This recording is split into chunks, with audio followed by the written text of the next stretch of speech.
Esperemos que ahora se vea. ¿Ahora se ve la pantalla completa, Ale? Sí, ahora sí. Sí, Impecable.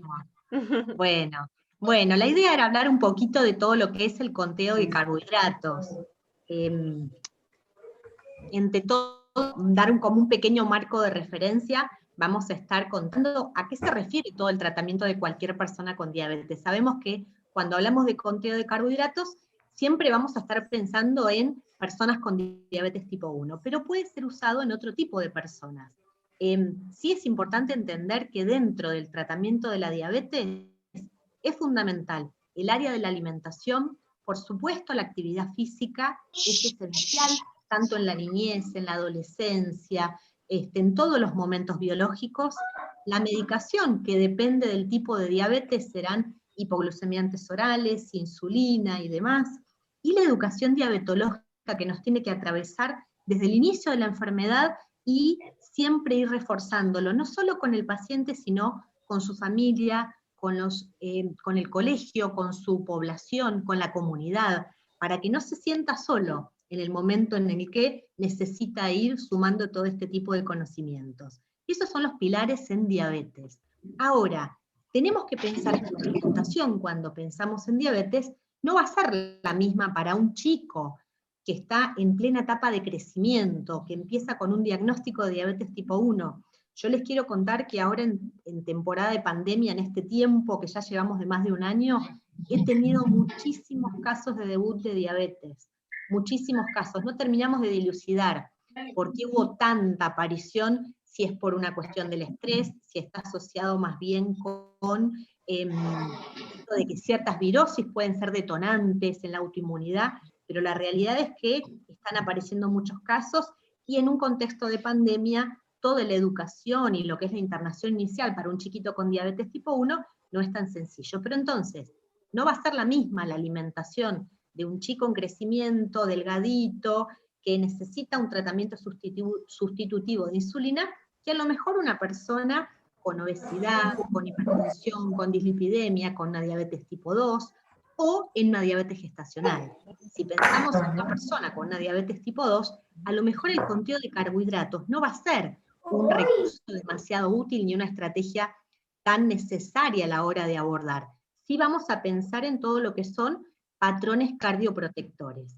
Pero en el caso de un chico con diabetes tipo 1, donde la recomendación tanto de la ADA de este año 2021 y ya hace unos cuantos años, como de las guías ISPAD, que son las que se usan en pediatría, son que ese chico que empieza, chico o adolescente, que empieza con diabetes tipo 1, tenga un tratamiento intensificado. Ahora vamos a ver de qué se trata el tratamiento intensificado. Y en ese contexto del tratamiento de insulinoterapia intensificado, vamos a necesitar esta estrategia alimentaria educativa que es el conteo de carbohidratos. Junto con el conteo de carbohidratos, que es contar la cantidad de carbohidratos que va a consumir, relacionarlo con una dosis de insulina y aplicar esa dosis para cada comida y cada ingesta de carbohidratos que está haciendo, le vamos a sumar otros conceptos. Por ejemplo, el de índice glucémico, el de carga glucémica, para tratar de mejorar ese control glucémico de ese chico a lo largo de toda su vida. Siempre vamos a tratar de prevenir hipoglucemias. Ahora, una sola mención con respecto a los carbohidratos. Ha cambiado mucho el paradigma con este sistema de insulinoterapia intensificada. Antes, por ejemplo, yo me recibí hace 20 años, en la facultad lo que hacíamos era calcular cantidad total de carbohidratos que ese chico o ese adolescente o ese adulto necesitaba, y lo repartíamos en cada comida proporcionalmente, o porcentualmente, o según fracciones. Y sí o sí tenía que comer carbohidratos en todas las comidas. Esto de hacer un tratamiento intensificado hace que esto ya no sea necesario. Si uno quiere comer carbohidratos, se aplica insulina según la cantidad que come, y si no quiere comer, no los come, y no pasa nada, y no debería tener hipoglucemias. Entonces, no hay una cantidad óptima de distribución de carbohidratos, ni en cuanto a la fórmula sintética, ni en cuanto a cómo se reparten a lo largo del día. vamos a trabajar al revés de lo que hicimos por lo menos en la facultad, o de lo que nos enseñaron por lo menos a mí, donde uno calculaba porcentaje de carbohidratos y luego repartía. Yo trabajo a partir de la anamnesis de los pacientes. Le pregunto al paciente qué come en cada comida y voy ajustando la insulina en base a lo que ya come, porque vamos a tratar de replicar esa ingesta que realiza todos los días para que su vida continúe de la misma manera y con la misma normalidad que tenía antes de su diagnóstico. Entonces, ¿qué vamos a estar haciendo? Al tratamiento insulínico lo vamos a ajustar, o sea, no es que la alimentación se ajusta al tratamiento, es la insulina. El tratamiento insulínico se ajusta a la vida del paciente. Eso va a hacer que sea mucho más flexible. Entonces, la utilización del conteo de carbohidratos es esencial. Podemos sumar conceptos como el índice glucémico para que evitemos esos picos postprandiales tan agudos que sabemos que son tan dañinos. ¿Cuáles son los alimentos que principalmente vamos a elegir dentro de los carbohidratos? Vamos a elegir todos los alimentos mínimamente procesados en lo posible. Frutas, hortalizas, legumbres, cereales integrales. Esos son los que tienen que primar dentro del aporte de carbohidratos. Y sabemos que tanto la cantidad de hidratos de carbono como la disponibilidad de insulina van a ser los factores que van a principalmente determinar cómo va a ser esa glucemia postprandial a las 2 horas después de haber comido. Entonces, resumiendo de qué se trata este sistema que es el conteo de carbohidratos, de ajustar la cantidad de insulina en cada comida según la cantidad de carbohidratos que vamos a consumir. Acá pueden ver en esta foto, en el costado izquierdo, hay como 3 tarjetitas. Esas tarjetitas que no las traje, pero a ver si las tengo cerquita, yo las utilizo como distintas estrategias educativas en tareas grupales que hacemos. Por ejemplo, yo trabajo en campamentos de chicos con diabetes. Entonces, usamos estas tarjetitas que tienen distintos colores, cada tarjetita equivale a 10 gramos de carbohidratos, y lo interesante es que el chico es quien elige lo que va a comer y no soy yo la que lo decide. Hay un menú que lo vamos estableciendo con anticipación, un día puede ser tarta, otro día pueden ser fideos con pollo o fideos con verduras, o pollo con papas, o pizza, por ejemplo. Entonces, el día de la pizza, le preguntamos al chico, ¿cuántas porciones de pizza querés comer? Y es el chico el que decide cuánto come. Calculamos la cantidad de carbohidratos de eso que va a comer, verificamos cuál es su glucemia en el momento de la comida, y ajustamos la dosis prandial de insulina que se va a aplicar. Entonces el chico se lleva sus tarjetitas, pero lo importante es que el chico elige cuánto come y yo no le doy lo que yo creo que tiene que comer. Esto es súper importante porque esto cambia un poco el paradigma de que somos nosotros los que indicamos cuánto tiene que comer en cada comida. La realidad es que si uno se encuentra con un chico con un peso normal, que está en pleno crecimiento, no tiene por qué restringirle la alimentación. Lo que tiene que lograr es un buen control glucémico. ¿Para qué? Para prevenir esas futuras complicaciones. ¿Y cómo lo hacemos? Ajustando la insulina. Por eso es tan importante y es de tanta utilidad esta estrategia educativa que es el conteo de carbohidratos. Entonces, ¿cuándo lo vamos a usar o quiénes lo pueden usar este método? Todos los chicos con diabetes tipo 1, desde el día 1 en que comienzan con el diagnóstico, van a empezar a aprender todo este sistema. La realidad es que todas las guías internacionales, también las nuestras, nos hablan de que todos los chicos con diabetes tipo 1 tienen que hacer un sistema de insulinoterapia intensificado. Y dentro de esa insulinoterapia intensificada se suma el conteo de carbohidratos. Entonces, sistema de insulinoterapia intensificada significa que vamos a tener una insulina basal, que vamos a tener una insulina que se va a usar rápida para correcciones y para bolos. Bolos es la cantidad de insulina que utilizamos para la cantidad de carbohidratos que vamos a comer. Se puede utilizar en diabetes gestacional, por ejemplo, en mujeres con diabetes que necesitan usar insulina, y se puede llegar a usar en personas con diabetes tipo 2 cuando ya están intensificados en su tratamiento porque todos los hipoglucemiantes no funcionaron. Hay que ser cuidadosos porque alguno de los riesgos de este sistema es que uno cree que la libertad de que puede comer lo que quiere puede ser un problema a la hora de afrontar un paciente, por ejemplo, con sobrepeso u obesidad.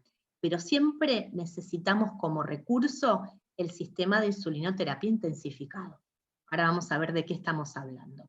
Si hacemos un poquito de historia, las primeras reseñas de este sistema se remiten a Alemania. En Düsseldorf trabajaba este médico que es Michael Berger, y él ya empezó a hacer este tipo de tratamiento de insulinoterapia intensificada con conteo de carbohidratos. Este médico, junto con otro equipo de investigadores, en el año 83 llevaron adelante el estudio tan emblemático en diabetes tipo 1 que fue el estudio de CTT. A partir de ese estudio quedó demostrado que necesitaban todos los pacientes con diabetes tipo 1 de un tratamiento intensificado para evitar las complicaciones microvasculares en el largo plazo. Ya en el año 97 empiezan a estar en todas las recomendaciones, o sea, ya llevamos más de 20 años de recomendar esta metodología, y en el año 2000, también hace 20 años atrás, se hizo un programa muy grande en Inglaterra de aprendizaje del sistema de conteo de carbohidratos, y quedó ya como consolidado, que es uno de los métodos que necesitamos usar en pacientes con diabetes tipo 1. Así es como cambió el paradigma. Antes uno calculaba valor calórico, porcentaje total de carbohidratos, en este caso podemos poner 50-55%, y lo repartíamos a lo largo de todo el día con colaciones. ¿Por qué? Porque además usábamos insulinas que tenían pico de acción, como la insulina NPH. Al día de la fecha tenemos insulinas, análogos de insulinas, que son insulinas muy lentas, que no requieren que tengamos que dar colaciones. Si un paciente quiere comer una colación porque pasó mucho desde su desayuno o mucho tiempo entre comidas, va a elegir qué comer, pero se va a aplicar insulina si es que contiene carbohidratos. Ya entonces, desde el año 94 dijimos que este esquema de repartir carbohidratos proporcionalmente en cada comida quedó obsoleto, y empezamos ya con este sistema de conteo de carbohidratos. ¿Cuáles son las ventajas? La flexibilidad. Uno elige qué come, cuánto come, si come más hidratos en una comida, si come menos. Y esto pasa, pensemos que es una condición crónica con la que uno va a vivir toda su vida. Entonces, es muy positivo saber que uno puede tener esta flexibilidad y mantenerla en el tiempo. Hace que el paciente se vaya empoderando. Cuando los chicos empiezan a aprender cuánto tiene de carbohidratos cada cosa, en general se sienten muy cómodos con el hecho de poder tomar sus propias decisiones, y no sea otra persona el que le venga a decir lo que tiene que comer. Creo que a nadie de nosotros nos gusta que alguien nos venga a decir qué tenemos que hacer con nuestra vida, que comer es una de las cosas como más esenciales. Y una de las cosas más importantes, el principal beneficio es que aplicar el conteo de carbohidratos mejora el control metabólico y nos permite tener una vida, por supuesto, mucho más flexible.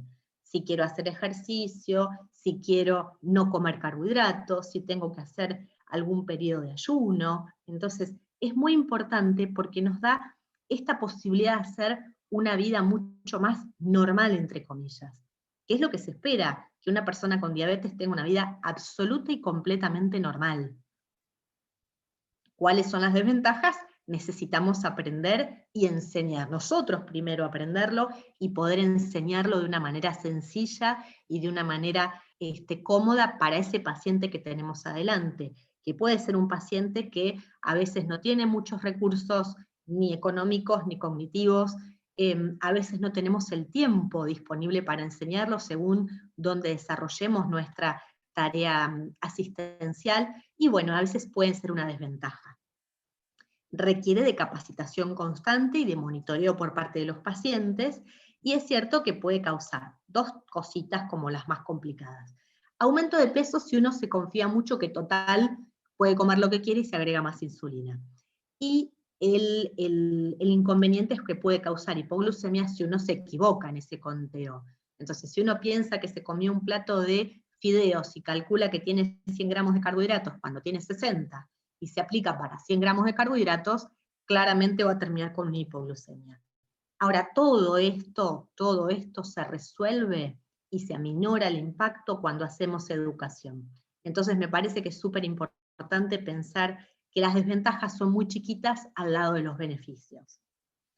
Sí o sí necesitamos 3 condiciones para poder hacer un conteo adecuadamente. Primero, saber contar, o sea, el conteo de carbohidratos no es solamente contar los carbohidratos, es poner en marcha todo el sistema de asociación de la cantidad de carbohidratos con la cantidad de insulina. Entonces, necesitamos poder contar los carbohidratos de los alimentos de manera sencilla. Habrá gente que lo hará con balanza, habrá gente que lo hará con imágenes. Yo tengo, por ejemplo, algunos manuales que uso mucho con los pacientes, si después se los voy a mostrar, porque son como muy útiles. Yo me fui haciendo mis propias imágenes con un PowerPoint, y después los armo en PDF. Cada uno va usando las estrategias que le gustan. Yo suelo recomendar no usar tablas de afuera, porque suelen haber bastantes diferencias con las nuestras. Pero la verdad es que cada uno va armando sus propias tablas, y es importante ir conociendo la cantidad de carbohidratos de los alimentos. También enseñar a leer las etiquetas. Es una forma muy útil de conocer la cantidad de carbohidratos en alimentos que no conocemos, y no saberlo de memoria. Segundo, indispensable, un sistema de insulinoterapia intensificada. Insulina basal, bolos para las comidas y correcciones con insulina rápida. Y el automonitoreo. Si no tenemos la posibilidad de medirnos la glucemia, ya sea con mediciones capilares o con un monitoreo continuo de glucosa, no vamos a poder hacer un adecuado conteo, porque vamos a estar trabajando a ciegas. Entonces uno puede decir, bueno, más o menos como tanto y me pongo tanto, pero no va a estar haciendo las cosas bien. Para poder lograr un buen control metabólico necesitamos sí o sí del automonitoreo, sí o sí del tratamiento de insulinoterapia intensificada, y sí o sí entender la cantidad, qué alimentos tienen carbohidratos, qué alimentos no, cómo contarlos y cómo ajustar esa dosis de insulina. Entonces, hablamos de insulinoterapia convencional, que no se usa en diabetes tipo 1, cuando solamente tienen insulina basal y se corrigen cuando la glucemia está muy alta. Y decimos que la insulinoterapia es intensificada cuando tenemos insulina basal, bolos y correcciones, estos serían múltiples dosis de insulina, o bien cuando el paciente tiene una bomba de insulina o microinfusores de insulina subcutánea. Recuerden que las bombas de insulina solamente usan insulina rápida, que se va a ir mandando al tejido subcutáneo por microgotas, y uno después va a poner en el momento de las comidas cantidad de carbohidratos, la glucemia que tiene, y la bomba nos da un estimativo de bolo. Entonces, lo bueno de la insulinoterapia intensificada es que nuestra vida no va a depender del horario de la insulina, somos nosotros los que decidimos. El tratamiento se adapta a nuestra vida. ¿Cuáles son las insulinas que tenemos en el mercado y que frecuentemente usamos? Tenemos insulinas basales como, estas son las rápidas. Dentro de las rápidas, la regular prácticamente no se usa, las que usamos son los análogos rápidos, que a veces le llaman ultra rápidas.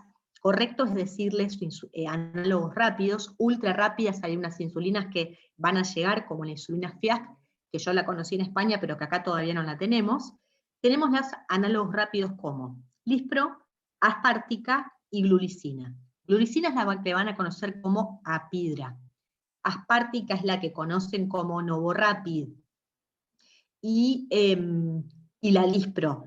Estas insulinas rápidas o análogos rápidos empiezan a actuar a los 15 minutos. Piensen que van a tejido subcutáneo y necesitan llegar a la sangre. Entonces la recomendación es que se apliquen 15 minutos antes de comer. Esto es lo ideal. A veces uno puede llegar a hacer como ciertas concesiones con los más chiquititos. Yo, por ejemplo, ayer tuve una nena que debutó hace poquito con su diabetes y tiene 2 años. Y la mamá me decía, yo no sé cuánto va a comer.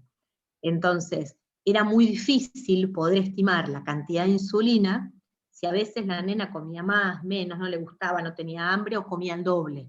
Entonces, a veces, en situaciones puntuales como estas, uno puede dar esa insulina inmediatamente después de comer, sabiendo que va a tener un pero luego eso se va a normalizar. Situaciones especiales, la recomendación es aplicarla 15 minutos antes. ¿Y cuánto tiempo va a durar? Más o menos dura 2 horas. Puede durar un poquito más, pero el tiempo de acción máximo son 2 horas. que es el momento en el que nosotros podemos medir la glucemia postprandial para ver si eso que aplicamos de insulina se ajusta o no y está bien para lo que comimos. Después tenemos las insulinas basales, una insulina que se usó durante mucho tiempo y con la que yo empecé a trabajar era la NPH. ¿Cuál es el problema de la NPH? La NPH no es plana, tiene un pico de acción a las 6 horas, se aplica 2 veces por día porque tiene una duración máxima de 12 horas. Entonces, si uno a las 6 horas no hace alguna ingesta, corre riesgo de hipoglucemia. La realidad es que se usan más los análogos lentos, como la insulina glargina o la que se llama Lantus, como la insulina de Temir, que es la insulina que se denomina conocida como Levemir, y la insulina de Gludec, que es la que van a conocer como Tresiba. Estos análogos lentos, por ejemplo, la de Temir, también tiene un tiempo de acción de 12 horas como el NPH, pero no hace pico, es plana. La insulina glargina dura casi 24 horas, y la insulina de Gludec dura más de 24 horas, que es ideal para adolescentes, que por ejemplo, las semanas se levantan a las 7 de la mañana para ir al colegio, pero el fin de semana se levantan cerca del mediodía o más tarde, y no hace falta siempre aplicarla en el mismo horario. Entonces, son las insulinas de las que disponemos, y son insulinas basales que no generan pico de acción. Lo bueno de estas insulinas es que, si están bien tituladas, uno más o menos estima que de la dosis total de insulina, la mitad tendría que corresponder a insulinas basales, y la otra mitad para insulinas para los bolos para las comidas. Si la insulina basal está bien titulada y usa la cantidad adecuada de ese paciente, no necesita comer para que no le baje. Si no comen todo el día, no le tiene que bajar la glucemia, tampoco le tiene que subir. Entonces es ahí donde uno va verificando si está o no ajustada esa dosis basal. Bueno, otra opción, así como funcionaría, esto sería la producción de insulina fisiológica en una persona sin diabetes, y cuando nosotros hacemos un tratamiento intensificado con inyecciones, vamos a dar la dosis basal, que nos va a cubrir esas 24 horas, la glargina, la de Temir o la de Gludec, y luego vamos a aplicar las insulinas de acción rápida, los análogos rápidos, para cada una de las comidas, con el desayuno, con el almuerzo, con la merienda y con la cena. ¿Cuál es la diferencia con la bomba?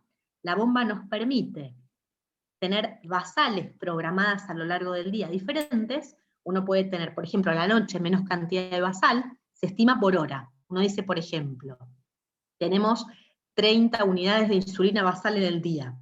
Sería más o menos un promedio de 0.5 unidades por hora. Entonces, a lo mejor necesito la mitad a la noche y necesito un poquito más a la mañana por el fenómeno del alba y la acción del cortisol. Entonces, fíjense que la basal no es derechita. Uno la va programando hora por hora, pero solamente va mandando insulina rápida. Es lo más fisiológico, pero no todo el mundo dispone de la bomba de insulina, y sabemos que tampoco todo el mundo quiere tener una bomba de insulina. ¿Qué hacemos con las comidas? Ponemos en la bomba la cantidad de carbohidratos, ya tiene programada la bomba el ratio, y le ponemos la glucemia que tenemos. Entonces nos da una estimación del bolo que tenemos que darnos. Vamos entonces a estar dándonos para cada comida, y nos da la posibilidad de usar distintos tipos de bolo. No todas las bombas tienen distintos tipos de bolo, pero hay bolos que se llaman duales, bolos extendidos, que nos da la posibilidad de cubrir, por ejemplo, proteínas, comidas ricas en proteínas y grasas, que pueden generar una hiperglucemia por más cantidad de tiempo. Acá yo les puse una fotito de una bomba, donde pueden ver de 12 a 16, 1.2 unidades de insulina, y después a las 8 de la noche empieza a bajar. Vamos programando a lo largo del día distintos patrones de basal, se llama. Hay distintos tipos de bomba, algunas asociadas con sensor y otras que no, como las de Roche, por ejemplo. Esta es una de Medtronic. Esta creo que es la 640. En el país tenemos asociadas con sensor la 640, la veo, y una nueva, que yo ya tengo pacientes que la están usando, que es la 670. Lo que tiene la 670 es que la basal se va programando solita. El transmisor, el sensor de glucosa intersticial, le manda la información a la bomba tiene un logaritmo adentro, y va ajustando la cantidad de insulina que va mandando según el valor de glucosa. Igual hay que hacer conteo de carbohidratos, igual hay que tener como muchas precauciones. No es un páncreas artificial como le dicen, eso es mentira, y es cierto que requiere de mucha inteligencia y de mucho manejo, no es que uno se olvida. Acá están los distintos tipos de bono. El bono normal es cuando uno dice, bueno, me voy a comer un plato de fideos, cargo en la bomba, ¿cuánto tengo de glucemia? ¿Cuánto voy a comer? Nos da un estimativo de bolo y apretamos Enter y nos da el bolo. Bolo cuadrado, ponemos la cantidad de carbohidratos y en cuánto tiempo queremos que dé esa cantidad de insulina. Podemos elegir, por ejemplo, 4 horas. Esto puede servir para una fiesta, para personas que tienen gastroparesias, que tienen una absorción de los alimentos muy retardada, o los bolos duales, donde por ejemplo en un asado cargamos cantidad que vamos a comer de carbohidratos y después le vamos a poner un bolo extendido para las proteínas y las grasas en el caso de que haya sido excesivo. No es algo que usamos habitualmente, se usa para algunas bombas, no para todas, y es cierto que con las bombas más nuevas, como las 670, ya esto desaparece, tiene solamente el bolo común. ¿Cómo monitoreamos la glucosa? Tenemos 2 maneras. Uno es pinchándonos el dedito, que es la glucosa capilar, que el problema que tenemos, primero, la incomodidad de pincharnos el dedo, segundo, la limitación de que no nos dan todas las tiras que queremos. Entonces uno tiene una información apenitas de la foto del día en el que está midiendo. Si uno se mide antes de cada comida, después a lo mejor no sabe cuánto le subió, o se mide antes de irse a acostar y no sabe qué pasó toda la noche. Entonces, lo ideal es que podamos lograr o si uno puede llegar a tener sistemas como el freestyle o un monitoreo continuo de glucosa. En Argentina el único que tenemos es el freestyle. En Estados Unidos existe, por ejemplo, el Dexcom, que es genial, pero bueno, es carísimo y acá no lo cubren y bueno, hay que traerlo de afuera, es muy costoso. Y después lo que tenemos son los sensores que van asociados a las bombas de insulina. ¿Cuáles son los objetivos glucémicos en adultos y en niños? En adultos, vamos a usar los de la ADA, antes de comer el valor es que sea menor a 130 la glucemia, y después de comer menor a 180. En el caso de que estemos por hacer ejercicio, principalmente ejercicio aeróbico, vamos a manejar rangos un poco más flexibles, entre 126, 180 aproximadamente. ¿Qué pasa con los niños? Las guías CISPAD nos recomiendan que en ayunas los chicos tengan hasta 140, postprandial hasta 180, y antes de irse a dormir que no estén en valores muy bajitos. Si uno mide la glucemia antes de irse a dormir y el chico está en 90, mejor darle alguna pequeña cosita para que no se vaya a dormir con el riesgo de la hipoglucemia nocturna. Con respecto a la hemoglobina glicosilada, hay que poder individualizarlo. Las nuevas guías nos hablan de 7 para los niños, aunque en algunos casos uno puede ser más flexible y permitir hasta 7.5. Yo puse las guías CISPAD, pero la ADA ya este año habla de 7 y no de 7.5. Bueno, cuando empezamos el conteo, ¿qué es lo primero que tenemos que hacer? Primero distinguir qué tiene hidratos, qué contamos y qué no. Yo personalmente con los niños no cuento, por ejemplo, los vegetales, salvo algunas excepciones, remolacha, calabaza, zanahoria cocida, chauchas, arvejas, pero a veces ni siquiera.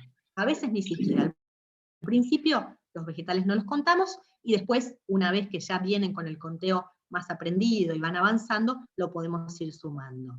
Sí se cuentan los lácteos, leche y yogur, no los quesos, ningún queso. Sí se cuenta todo lo que son cereales, fideos, arroz, papa, batata, choclo, legumbres. Y no se cuenta las carnes, no se cuenta, por ejemplo, el jamón, no se cuenta el huevo, no se cuenta todo lo que sea aderezos como el aceite o la manteca, pero vamos entonces primero a distinguir qué tiene hidratos, qué no, qué se cuenta y qué no. Y luego vamos a ir viendo. Yo siempre lo hago con la anamnesis. Le pregunto al chico o a la mamá, ¿qué come a lo largo del día? ¿Qué comió normalmente? Vamos a tratar, si tiene una alimentación saludable, de mantener lo mismo. Y si tiene una alimentación que no es tan saludable, vamos a ir haciendo pequeños ajustes para que vaya siendo saludable, como lo haríamos con cualquier chico sin diabetes. Una vez que tenemos esa anamnesis y eso que va comiendo a lo largo del día, le vamos haciendo el conteo sobre eso que va comiendo. Es la mejor manera de que el chico no sienta esto como algo tan traumático. Entonces, cosas como muy sencillitas. Yo tengo pacientes que se compran balanzas, buscan tablas, y hay gente que no cuenta con todos los recursos, ni las ganas de hacerlo, están como muy abrumados con el diagnóstico. Una cosa muy sencilla es el método del plato, que lo podemos usar para muchos cereales o para muchos almidones. Decimos, si uno come el plato entero, son 60 gramos de carbohidratos. Si come la mitad del plato, son 30, si come un cuarto, son 15.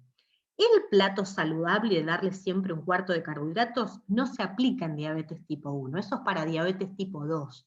No está mal si el chico quiere comer un cuarto de carbohidratos, pero no le vamos a recomendar que siempre en todos sus platos tenga un cuarto. A lo mejor un día se come un plato entero de fideos, y en la siguiente comida quiere comerse un bife con ensalada. Está perfecto.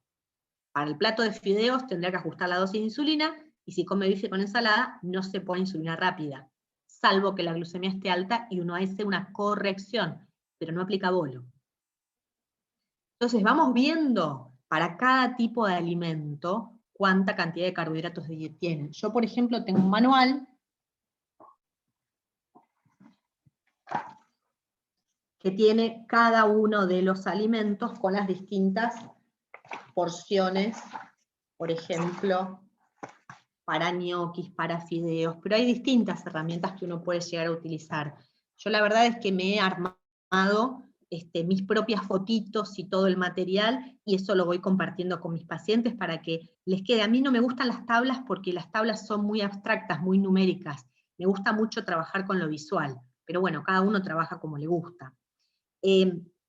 Estas son otras estrategias. A mí se me ocurrió encontrar frasquitos y cosas que sean fáciles de medir. Por ejemplo, en ese frasquito de mermelada que conocemos todos, lleno de fideos cocidos, nos encontramos con 200 gramos de fideos. Esos son equivalentes a 60 gramos de carbohidratos. Entonces, en personas que no tienen los recursos ni las ganas de comprar una balanza y de pesar, decimos, bueno, lo que entra en un frasco en cuanto a fideos, esos son 60 gramos de carbohidratos. Pasa, por ejemplo, con la polenta. Medio frasquito de yogur de polenta en crudo son 60 gramos de carbohidratos que cuando lo cocinamos se nos transforman en ese frasco que estamos viendo ahí.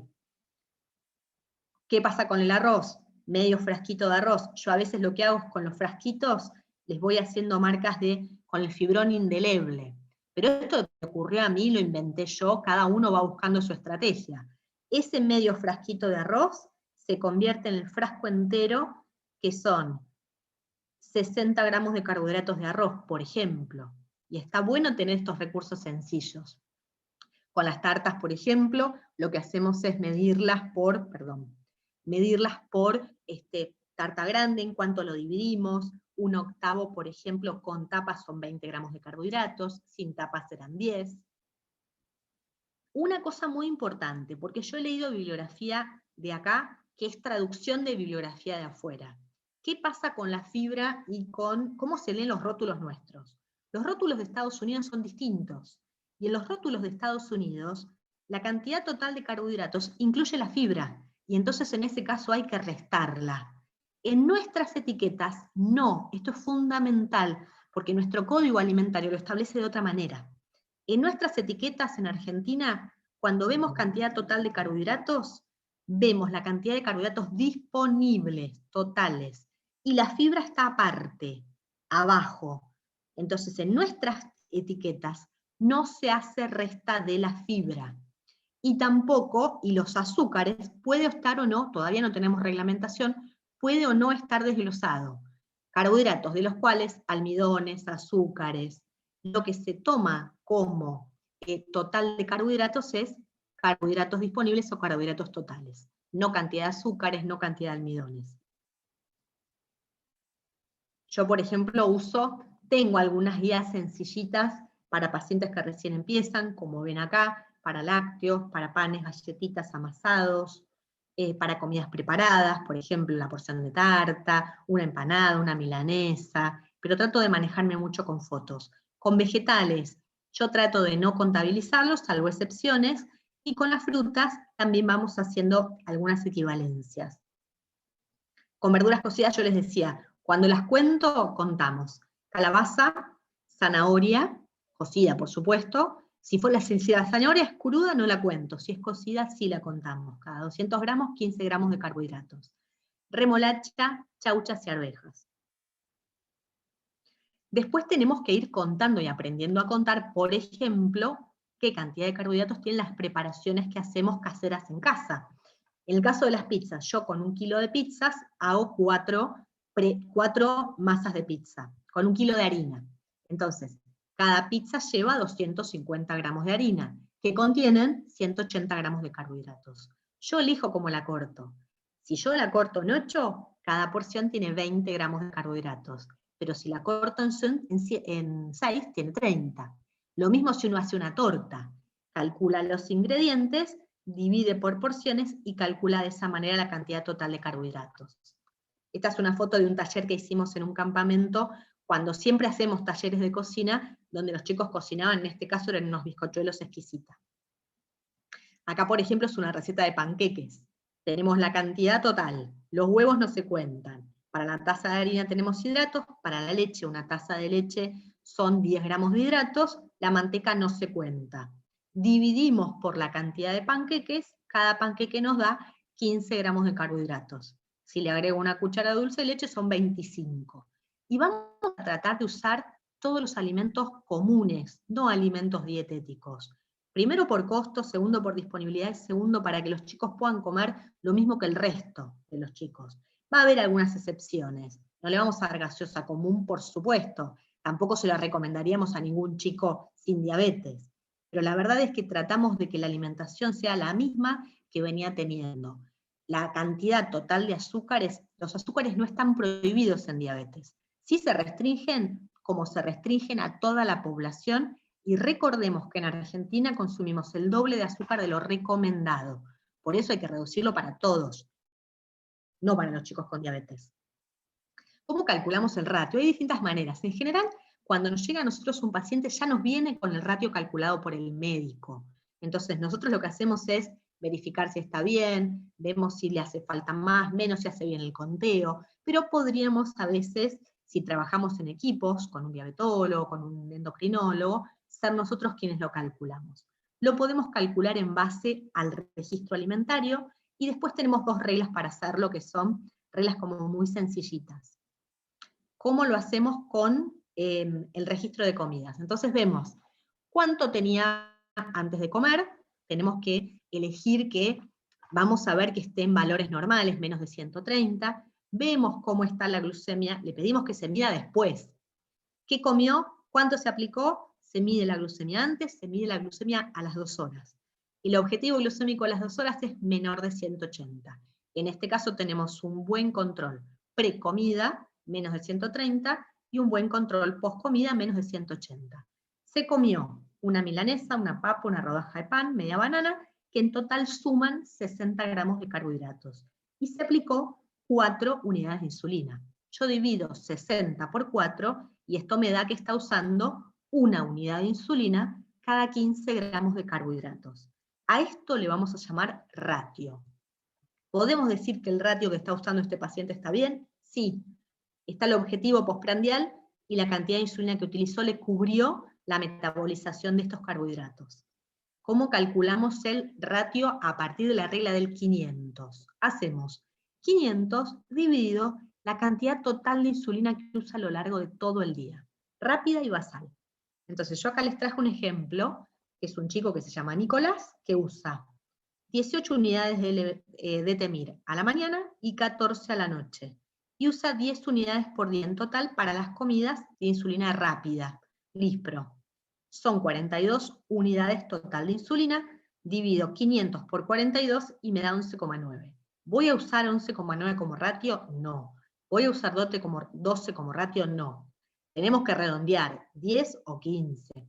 No le podemos decir, vas a usar 1 unidad cada 12, porque tiene que andar con una computadora o con una calculadora para todos lados y no tiene ningún sentido. Y además tenemos que darle dosis justas, o una unidad o 2 unidades, tenemos dosis insulinas de medio punto, pero no tiene ningún sentido usar un ratio de 12, salvo que use bomba de insulina. En ese caso sí se puede. Entonces, tenemos que usar un ratio entre 10 y 15, vemos. Yo probaría primero con 15, que eso es darle menos insulina, y si vemos que no le alcanza y que termina con glucemias postprandiales muy altas, se lo bajamos a 10, que es aumentarle la cantidad de insulina, al revés de lo que uno piensa. ¿Y cómo hacemos con el factor de sensibilidad? Primero, saber que la sensibilidad es una unidad de insulina, ¿cuántos miligramos de glucosa baja? Hago 1800 dividido la cantidad total de insulina. Uso al mismo chico, para darles el ejemplo. 42 unidades de insulina, 42 unidades de insulina usa, 1800 dividido 42 nos da 42,9. ¿Qué significa?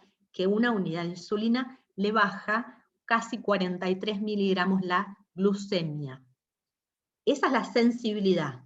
Si yo lo multiplico por 0,3, por 0,33 nos da el ratio, que en este caso nos da 14,2. Entonces yo de esta manera ya sé que mejor redondear en 15. Le damos un ratio de 15. Cada 15 gramos de carbohidratos, una unidad de insulina. Bueno, ¿cómo hacemos entonces para saber? Llega nuestro paciente, nos dice, yo ya uso un cierto ratio. Entonces vamos viendo cuánto tiene la glucemia antes de comer, qué comió, cuánto se aplicó y cómo fue su glucemia posterior. Entonces es una forma de ir sabiendo si necesitamos hacer ajustes. Algo importante para saber es que no todo el día tiene que tener, no necesariamente el mismo ratio. A lo mejor a la mañana puede usar un ratio de 10 para el desayuno, y el resto del día puede usar un ratio de 15. ¿Por qué? Porque la sensibilidad a la insulina no es igual a lo largo de todo el día.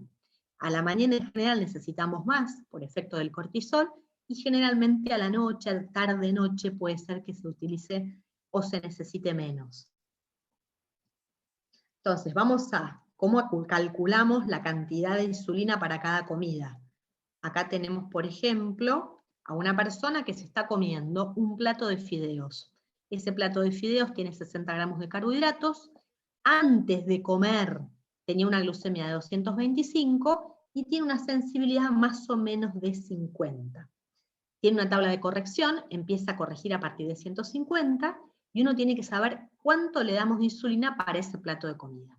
Yo digo, si uso un ratio de 20, relación carbohidratos-insulina de 20, para ese plato de pastas necesito 20, 40, 60. 3 unidades de insulina para cubrir la pasta. Tiene una glucemia que está alta. Entonces uso la tabla de corrección que también se la da a su médico. Para 225 aplica 2 más. A las 3 unidades del bolo, que sería la cantidad de insulina para la comida, le agrego 2 más, que es lo que necesita para mejorar su valor de glucemia. Dosis total, 5 unidades de insulina. Bien, son 8:30, estamos... ¿Cómo hacemos con el ejercicio? Hay distintas maneras y es un capítulo aparte el ejercicio, a lo mejor lo dejamos para otro Ateneo. Lo importante es saber que tenemos 2 cosas para modificar, para no hacer hipoglucemias con el ejercicio. O bajamos la insulina o aumentamos la comida y los carbohidratos. Entonces uno puede o reducir la cantidad de insulina rápida de la comida previa al ejercicio, o si va a hacer una actividad de más de 2, 3 horas, como puede ser, no sé, subir a la montaña, una maratón o actividades muy extensas en el tiempo, se puede reducir directamente la insulina basal. Si no pudimos bajar la insulina, vamos además a aumentar la cantidad de carbohidratos para evitar las hipoglucemias.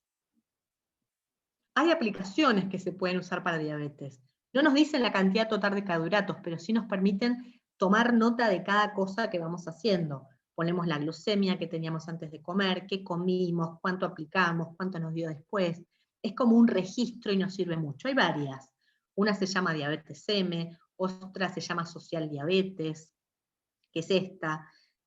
Hay otras aplicaciones que no son para diabetes, pero que nos ayudan a saber la cantidad de carbohidratos de los alimentos. A mí me gusta mucho, por ejemplo, Fat Secret, y hay una muy parecida que es MyFitnessPal, Entonces uno busca, cuando lo setea pone Argentina, busca el alimento y puede poner la cantidad de gramos y tira la cantidad total de carbohidratos. Son muy, muy útiles.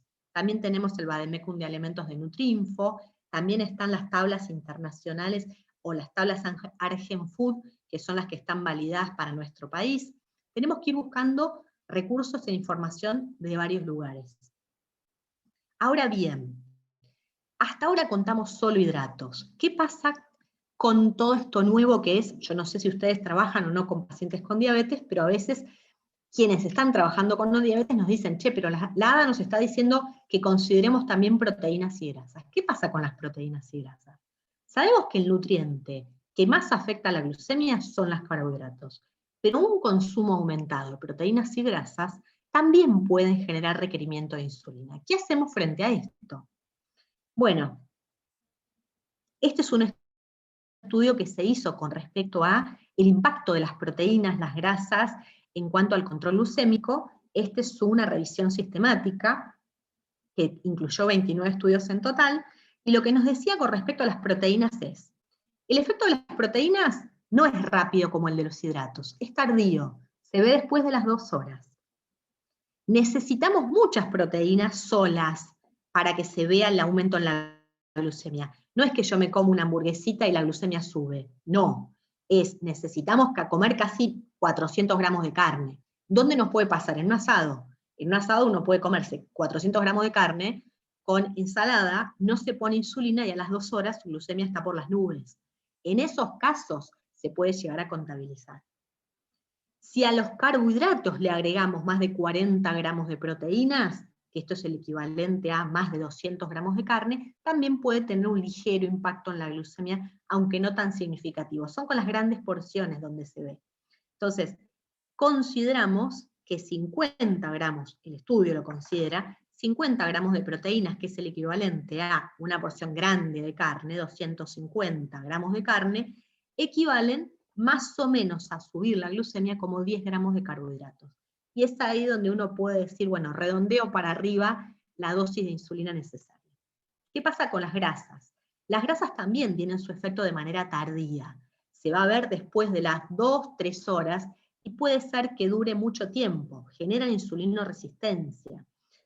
Lo complicado acá es que todas las personas tienen distintos tipos de respuesta según el horario y según el tipo de grasa. Por eso no tenemos un consenso hoy que podamos utilizar.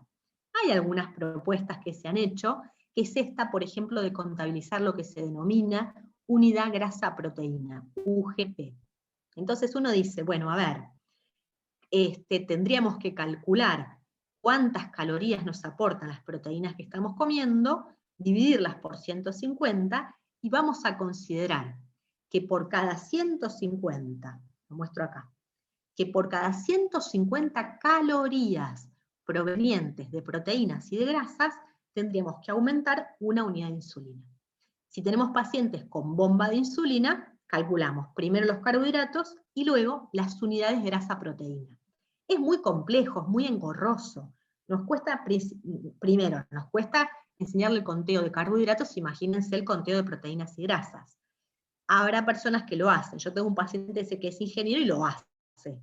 Pero la verdad es que no lo podemos aplicar a todo el mundo y tampoco hay consenso para que se haga.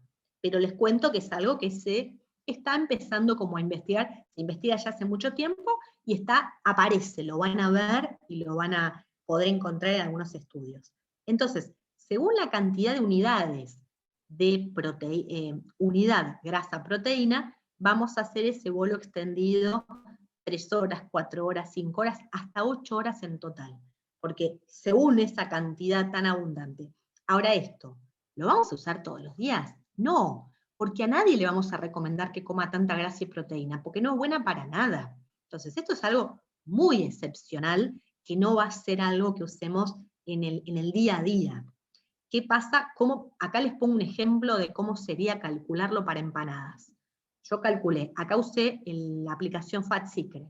Puse 4 empanadas, me da la cantidad total de grasas, cantidad total de proteínas, cantidad total de carbohidratos. Si usamos el conteo de carbohidratos para un ratio de 10, tenemos 8 unidades de insulina para los 80 gramos de carbohidratos. 26 gramos de proteína, son 104 calorías. 69 gramos de grasa, son 621 calorías.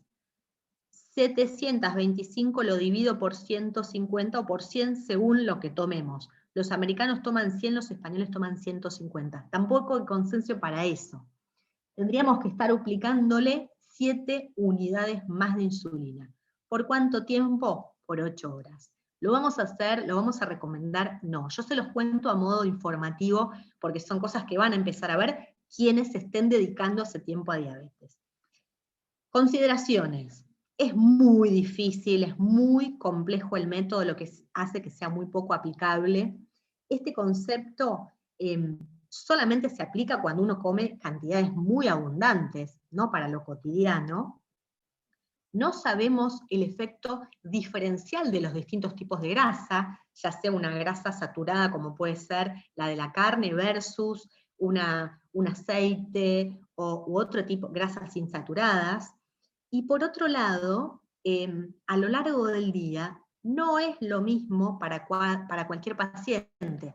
Si hizo ejercicio, si es de día, si es de noche, por las noches hay más riesgo de hipoglucemia.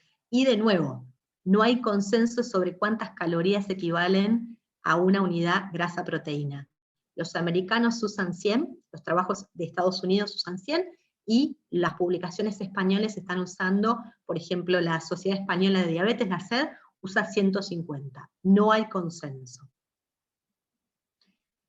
¿Cómo se podría hacer de manera práctica si uno quisiera hacer algo? Decir, ¿cómo hacemos para? Calculamos los carbohidratos, aumentamos un porcentaje, decimos, bueno, empiezo poniéndole, tiene mucha grasa, mucha proteína, le pongo un 20% más de insulina. ¿Y qué hago? Lo reparto.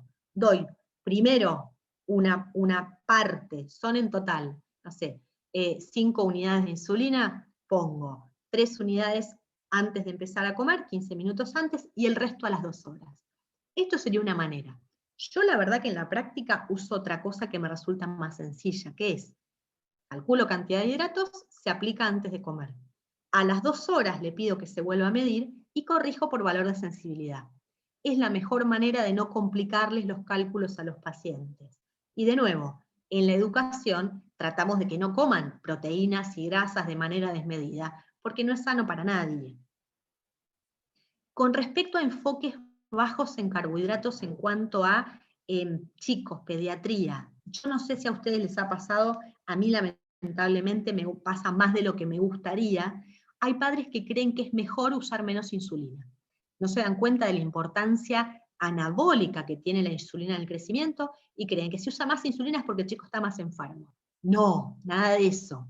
Entonces, les traje un consenso, una publicación del año 2019, donde nos dice el peligro de reducirle los hidratos de carbono a los chicos.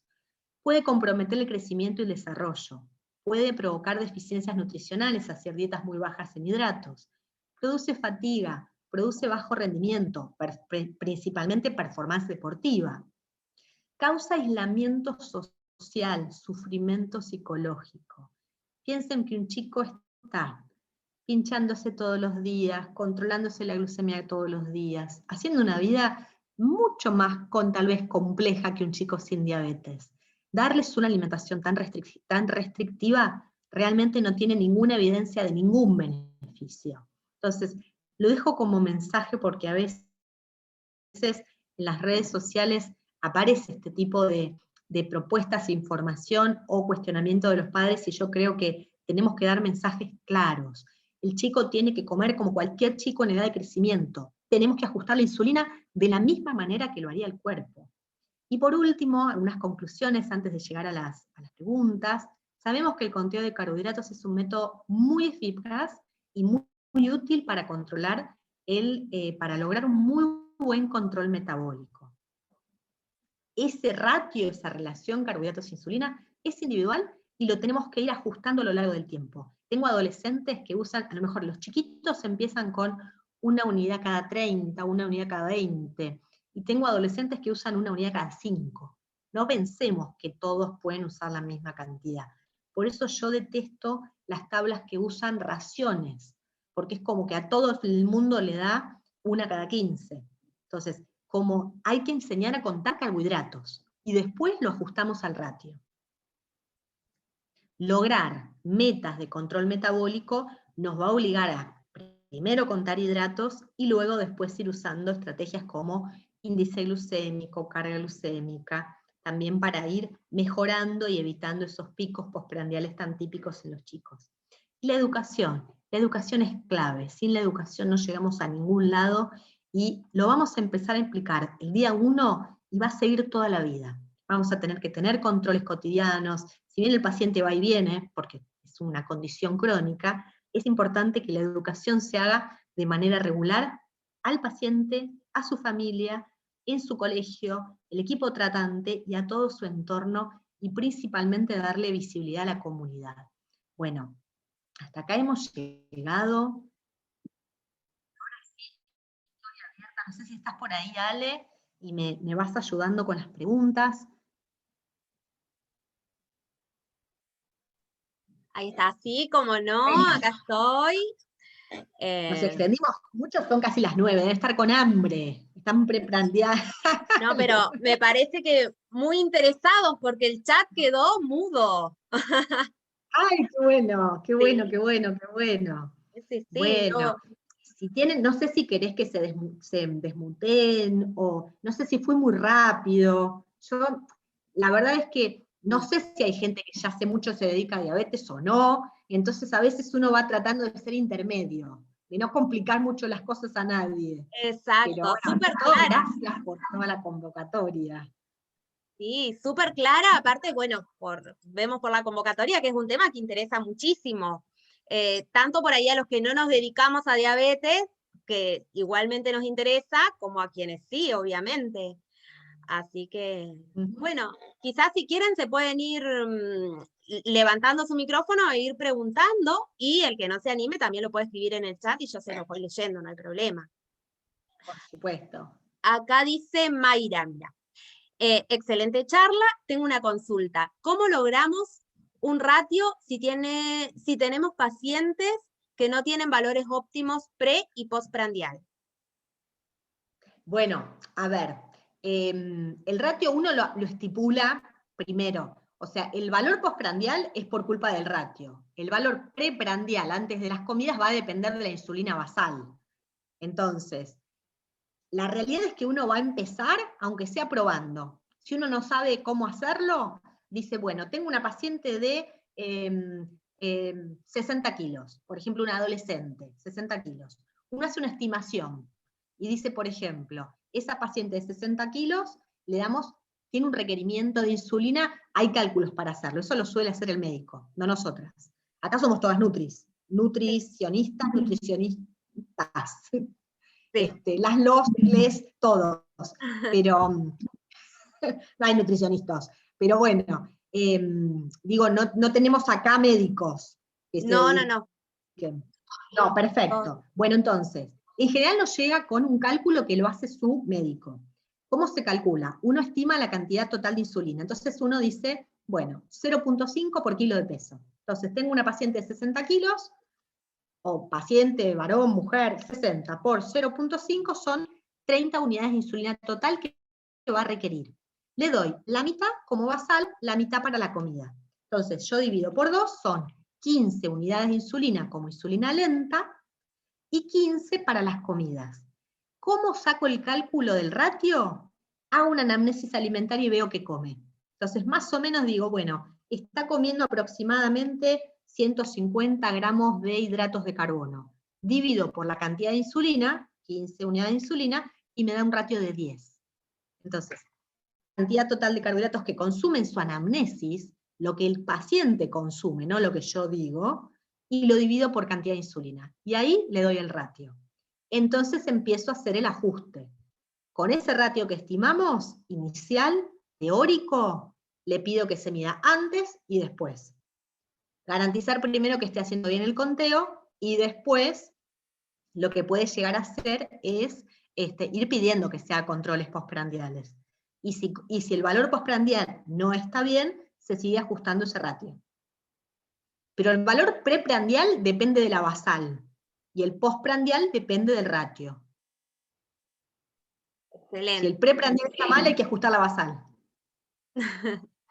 Bien, acá Selva pregunta, bueno, excelente charla, también dice, ¿cuáles son los manuales de alimentos que utilizan en la práctica diaria? Este que yo tengo, los hizo una alumna mía que, además de nutricionista, yo los revisé, es diseñadora, son de Sésamo Nutrición. Los pueden seguir por Instagram, por las redes sociales, tienen un material divino. Y ella tiene estos manuales, son muy buenos. Sésamo Nutrición, se los súper recomiendo. A mí me encantan para usarlos con los pacientes lo pueden comprar, tienen material re lindo. Excelente, bien. A ver. Ahí veo gente conocida. Hola Lucrecia. ¿Cómo andás? ¡Qué feliz verte! Qué lindo. Sí, Qué sí, lástima que no después podemos de... viajar ahora. Esto era más lindo cuando lo hacíamos presencial. Es verdad, ¿te acordás cómo nos divertimos? ¿Cómo jugábamos? Genial. Sí, sí, hermosa disertación como siempre, ¿eh? Gracias, Lu. Gracias. No, vos. Gracias, Manuel, por darnos esta posibilidad también, ¿eh? De acercarnos No, a una genia de Ceci. un placer. Acá creo que hay otra preguntita, ¿no, Ale? Sí, acá Melissa pregunta, ¿cómo se maneja si el paciente se aplica insulina antes de comer y no termina todo el plato? Esto pasa mucho con los chicos. Sí. Y los padres se ponen locos, los amenazan a muerte, porque les da miedito. Bueno, hay como varias estrategias, puede pasar. Y uno o compensa, hay que ver cuánto dejó. O sea, a lo mejor era un plato más o menos de 60 y no comió un poquitín, y bueno, vemos qué va pasando. A veces no pasa nada. Si no comió la mitad del plato y lo vas compensando, le decís, bueno, te doy una rodajita de pan, le agregas una fruta, tenés que ir como negociando. En general, si es el chico el que lo elige qué va a comer, termina comiendo lo que te dijo que va a comer. Si sos vos el que se lo impone, no. Entonces, en los campamentos, nosotros llevamos a 30 chicos. El año pasado, no, el anterior estuve trabajando en España, me fui a un campamento de chicos en Granada. El chico elegía qué iba a comer, y el chico, ellos se manejaban distinto, lo que fue muy complicado de hacer cambios. Ellos pretendían darle a todos lo mismo. Y eran 50 chicos que tenían entre 7 y 14 años. El chico de 7 era chiquitito, flaquito, no había desarrollado, y el de 14, yo no le puedo dar lo mismo al de 7 que al de 14. El de 14 comía como, o sea, barril sin fondo. Entonces, ¿qué nos pasaba? El de 7 se sentaba al lado del de 14. El de 7 comía la mitad y el de 14 le robaba el plato. Pero le daban a todos la misma cantidad de insulina, era un desastre. O sea, perdón, no es una crítica, pero a mí me pasó que me encontré con que no tenían nutricionista especializado en diabetes. No tenían nutricionista el equipo. Había enfermera, pediatra, endocrinólogo, no había nutricionista. Y cuando yo vi eso me quería morir. Era un desastre el control de los chicos. Después corregían. Pero yo dije, no podemos hacer esto. Y les hice como una adaptación de nuestras tarjetas a raciones de ellos. Entonces empezamos a aprender y estaban chochos los chicos, porque vos le decías que ellos podían elegir qué comer, y era como, wow, algo básico, que el chico elija y tome sus decisiones. Para mí es básico.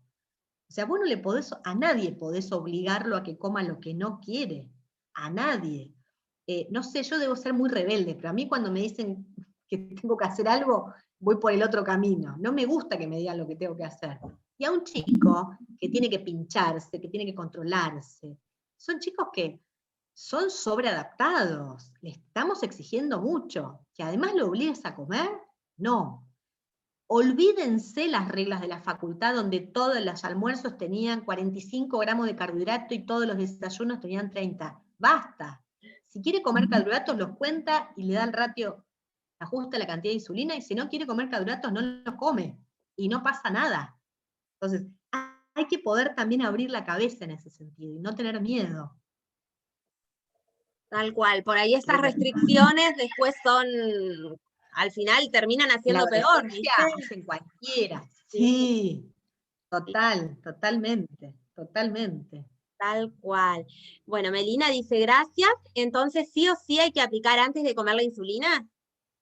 Lo ideal es que sí. En chicos muy chiquititos, como te decía, pacientes 2 años, 3 años, que no tenés ni idea de qué van a comer, o sea, tenés 2 opciones. Aplicarlo un poquito antes y un poquito después, pero en un chiquito de 2 años, pincharlo tantas veces, no está bueno. Se lo aplicás después y listo. A lo sumo tiene 15 minutitos, 20 de hiperglucemia y listo. A veces no es lo que dicen los libros, a veces es el sentido común. Y esto es lo que no tenemos que perder. Por favor, se los pido. Es lo que no tenemos que perder, es escuchar al paciente y ver qué es lo que mejor necesita. ¿Qué es lo que necesito? ¿Qué es lo que mejor le va a funcionar? No todo es lo que está en la bibliografía. Exactamente. Bueno, bárbaro. Luisina nos pregunta por ahí, ¿a partir de qué edad se le enseña a los chicos a hacer conteo? Nosotros en los campamentos lo empezamos a enseñar a los chicos a partir de los 7, pero antes se lo enseñamos a los padres, a los abuelos, a los hermanos, a los primos, a todo el mundo. Pero el conteo se hace desde el inicio del diagnóstico. Desde el día 1 los chicos se van de la internación con un plan intensificado. Entonces, desde el día 1. Y a los chicos, en el momento en que sepan contar, sepan los números, le empezás a enseñar el conteo. Cuanto antes empezás, mejor lo aprenden. Los chicos son rapidísimos. Claro. Bien, acá Josefina pregunta también si el paciente está habituado a comer mucha cantidad y sus hábitos incluyen muchos dulces, ¿se respeta igual lo que come? Recordemos que hay una publicación de la OMS ya del año 2015 que nos dice que no deberíamos nunca pasar un 10% del valor calórico total en azúcares. ¿Por qué? Porque la cantidad total de fructosa es dañina y nos puede causar insulinoresistencia, hígado graso, y está asociado con problemas cardiovasculares. Vamos a hacer prevención. ¿En qué casos puede ser que se utilicen muchos azúcares? En deportistas. Yo tengo pacientes deportistas de élite con diabetes tipo 1. Chicos que han hecho el cruce de los Andes, que hacen ultramaratones, consumen muchísimos azúcares, pero tienen glucemias impecables y necesitas esos azúcares para todo el gasto muscular de una actividad física intensa. Ahora, como con cualquier chico, vos a cualquier chico sin diabetes, ¿le dejarías que coma una cantidad excesiva de azúcares? No, no. A ningún chico. Pero no es la diabetes, eso es lo que yo quiero como dejar de concepto. No es la diabetes, es en una alimentación saludable no podés pasar ese 10%. Y los argentinos lo duplicamos. Entonces hay que restringirlo. Y recuerden que el uso de edulcorantes es seguro a partir de los 3 años y está en todas las guías. Exacto. Sobre todo educación, ¿no? Alimentario nutricional ante todo. Sobre todo. Eso no puede faltar nunca. No es que vos haces conteo y se come 1 kilo de helado todos los días. No, no. Claro. No, la educación alimentaria nos atraviesa en personas sanas, en personas con condiciones crónicas, siempre, para toda la familia. Claro. Para toda la familia eso es como una condición de base de la cual nunca nos vamos a ir. Claro, porque exacto, el conteo por ahí da cierta libertad y por ahí se tiende a abusar de esa libertad. Claro, pero es una estrategia que se suma a la alimentación saludable. Claro. Y lo que te da es la flexibilidad de que si el chico quiere comerse un día no sé, un squid con un alfajor, se lo come. Pero no es que va a comerse 1 kilo de helado a la noche, pizza al mediodía, no. Es las bases de la alimentación saludable, igual que para alguien sin diabetes. Igual. Exacto. Genial. Acá Graciela nos cuenta, dice, me pasa con una paciente de 5 años. El médico indicó conteo, la madre no la quiere pinchar tantas veces por día. Esto nos pasa. Sí. Hay distintos recursos. Hay uno que es, lo que pasa que a veces no te lo cubren las obras sociales. Se llama iPort, que es como si fuera un puerto de insulina, que vos te lo cambias cada 3 días, donde pones la insulina ahí. Entonces no la estás pinchando. Lo que la madre tiene que entender es que, porque ¿qué pasa con esa madre? Dice, no le aplico insulina, no le doy carbohidratos, y esa niña de 5 años no crece.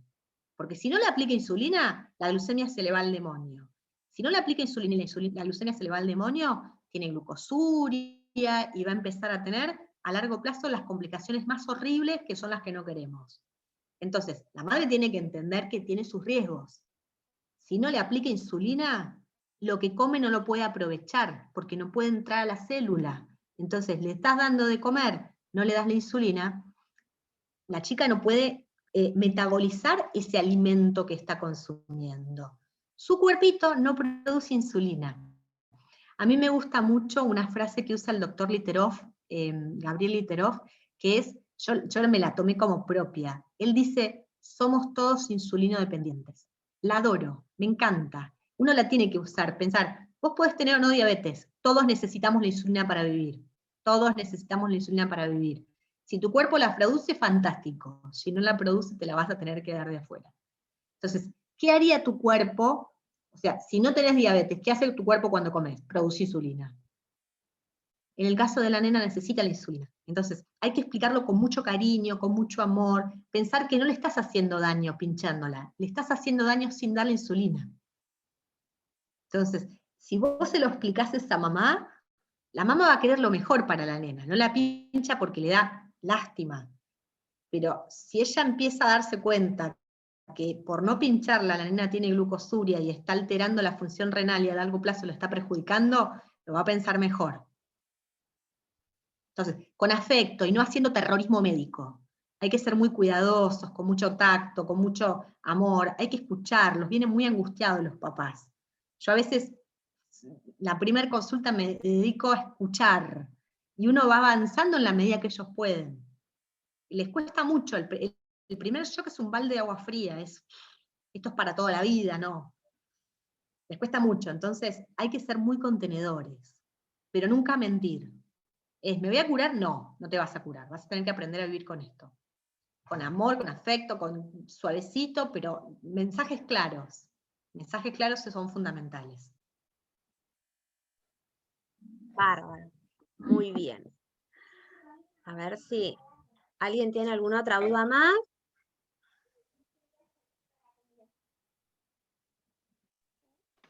Hola, ¿cómo están? Buenas noches para todas. Por ahí estaba pensando en esto de la tele, las publicidades y todo lo que surge también en torno también al consejo de los chicos y demás, pero también en este polvito mágico que no deja que suban los hidratos y que también no me ha pasado que me pregunten pacientes con diabetes, pero sí con obesidad, a ver si se lo pueden comprar.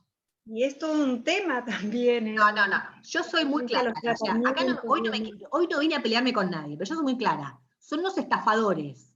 Digamos, estás grabando, sacame esto. Son los estafadores. Digamos las cosas por su nombre. No hay un solo estudio clínico que haya mostrado efectividad. Los estudios son en ratas. En ratas e in vitro. Entonces, vos in vitro ponés este inhibidor o bloqueador, la sustancia que tiene el poroto, o sea, es poroto rallado. Vemos los ingredientes, extracto seco de poroto blanco, poroto rallado. Como bloqueador de in vitro solamente se ven los resultados. En vivo, en personas, lo que se ha visto, no hay ningún estudio que haya mostrado ni que baja la glucemia, ni que inhibe la absorción de carbohidratos. ¿Qué pasa? Vos, primero que necesitas grandísimas cantidades, que no es la gente que se cree que lo usa como sal, grandísimas cantidades. Aún así, cuando vos le das grandes cantidades, el cuerpo, frente a la falta de absorción de los hidratos de carbono, aumenta la producción de amilasas. Entonces lo terminás compensando. O sea, el cuerpo es más sabio que el polvito mágico. Le roban a la gente. Hay que decirlo con todas las letras. Yo no lo pongo en las redes sociales porque después nos vienen a amenazar a nosotros. Pero de verdad, a la gente, sí, uno después tiene que buscar un abogado para defenderse. Pero, en serio, el mensaje es claro, no sirve para nadie. Para nadie. Haz ejercicio. En todo caso, podría llegar a tener el efecto de una fibra. Come verdura, que es más barato. Poné ensalada. Pero ese polvito no llega ni a afectar el índice glucémico. Entonces, a mí me da bronca, porque viene una modelo, viene Moria Kazan, viene, qué sé yo, gente con mucha visibilidad, que no sabe nada de nada, le paga mucho dinero y dice cualquier cosa. Pero es una vergüenza. Gracias, Melissa, por decirlo, pero lográs que me enojo. Bien, acá Melissa Jacob dice otra consulta. En comidas compuestas, un guiso, por ejemplo, que se cocina para una familia de varios miembros, ¿cómo se puede enseñar a calcular la cantidad de hidratos del plato? No sé si se entiende la pregunta. ¿Y en eventos Sí, se sociales? entiende y es difícil de calcular, se reentiende, haces un guiso de lentejas. Es difícil porque vos no, y vas a hacer un estimativo, vos decís, sí, bueno, si un plato de lentejas tiene 40 gramos de carbohidratos, a lo mejor le calculás más o menos 20. Cuando vos no sabés calcular porque son platos complejos, haces un estimativo, redondeás para abajo y a las 2 horas volvés a medir la glucemia. Y ahí te fijás si te salió bien la cuenta o no te salió bien. Te puede pasar con alimentos que no conoces la composición. Entonces, haces un estimativo a ojo, decís a qué se parece. Si parece un plato de fideos, se parece una sopa, lo comparás con algo, como una porción de torta. Me dicen, ¿cómo calculo una porción de torta en un cumpleaños? Y vos decís, bueno, a ver, un alfajor tiene 30. Calcula que es como si fuera un alfajor. Ponele para 30. A las 2 horas medís y si te da más de 180, corregís. No nos queda otra. No está en ningún libro, es la práctica clínica esta. Y después nos pregunta cómo manejarse en eventos sociales. Lo mismo. Vos no sabés, el chico está corriendo y comió papas fritas, chisito, no sabés cuánto va a comer. Le das un poquito antes para que no le suba tanto, a las 2 horas volvés a medir y corregís según tu tabla de corrección. Y esto es algo que no es como de todos los días, no vive de fiesta. De hecho, a veces el hecho de la pandemia nos ha controlado. Yo tengo los pacientes mejor controlados, porque saben siempre lo que comen, es comida casera, están en la casa, no salen tanto con los amigos. Pero cuando uno tiene que hacer este juego, es una situación puntual de un evento social o un cumpleaños, y bueno, haces un estimativo. Le pongo un poquito antes de empezar a comer para que tenga una cierta cobertura y no se vaya a valores demasiado altos. A las 2 horas vuelvo a medir y corrijo. Excelente. Como decías vos hoy, siempre apelando al criterio, ¿no? A lo que es Sentido común ante el todo. sentido común, exactamente. Muchas gracias, súper claro, dice Melissa. Muchas gracias. Perfecto. Bueno, fue un placer. Fue un placer. Quedó todo grabado, ¿no, Ale? ¿Estás grabando vos? Estoy grabando yo. Perfecto. Sí. Sí, porque vi que yo decía, buenísimo. Bueno, bien. Gracias por la convocatoria, ojalá lo hayan sacado provecho. A veces son cosas sencillitas, pero a mí me interesa dejar mensajes claros. Exacto. Y a mí muchas veces me pasa que si no manejo mucho un tema, derivo.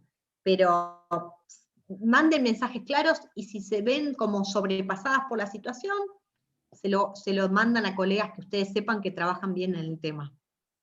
Excelente. Muchísimas gracias. Excelente. No, por la verdad favor. que es re clara Siempre tratar de trabajar con la y aparte interdisciplina. claro, buenísimo. Y se notó en el chat que es un tema que tenemos pendiente y esto abrió mucho. Gracias.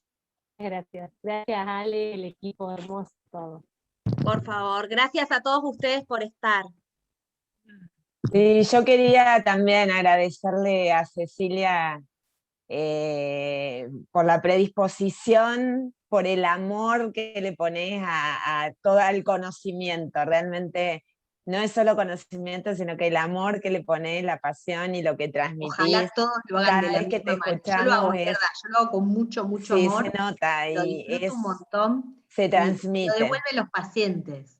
O sea, ojalá lo hagan con el mismo amor y lo puedan transmitir, porque los ayudamos mucho. A mí me encanta trabajar con chicos, con familias en diabetes, es muy gratificante porque las devoluciones que tenemos son geniales. Que un deportista con diabetes corra una maratón, le vaya bien, yo lloro con ellos, me emociono con ellos.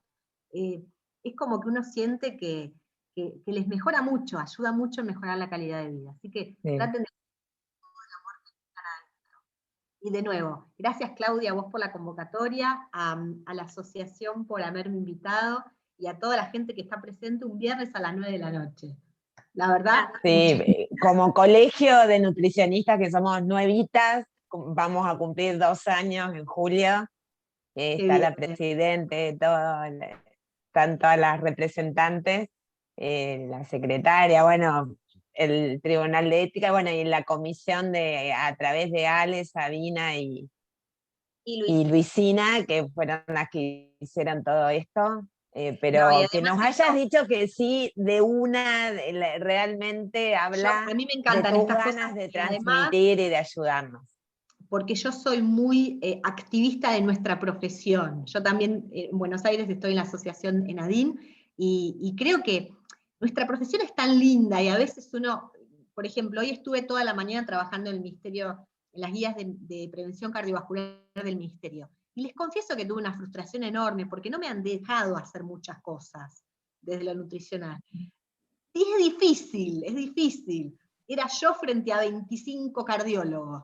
No Claro. cuesta mucho, es difícil, pero tenemos que revalorizar nuestra profesión. A mí la verdad es que me encanta nuestra profesión, creo que es re valiosa, no estamos abajo de nadie, tenemos que trabajar en equipo, y es importante. Creo que tenemos mucho para aportar. Así es. Así que bueno, Bueno, muchísimas que tengan un gracias. muy lindo fin de. Gracias Que igualmente. descansen. Gracias, Besos para gracias, todos. Gracias, igualmente. Ceci. Chau, chau. Saludos, Muchas gracias. gracias. Gracias a todos. Gracias a todos. Contagioso el cariño. Hasta luego. Chau, chau. Chao, chao.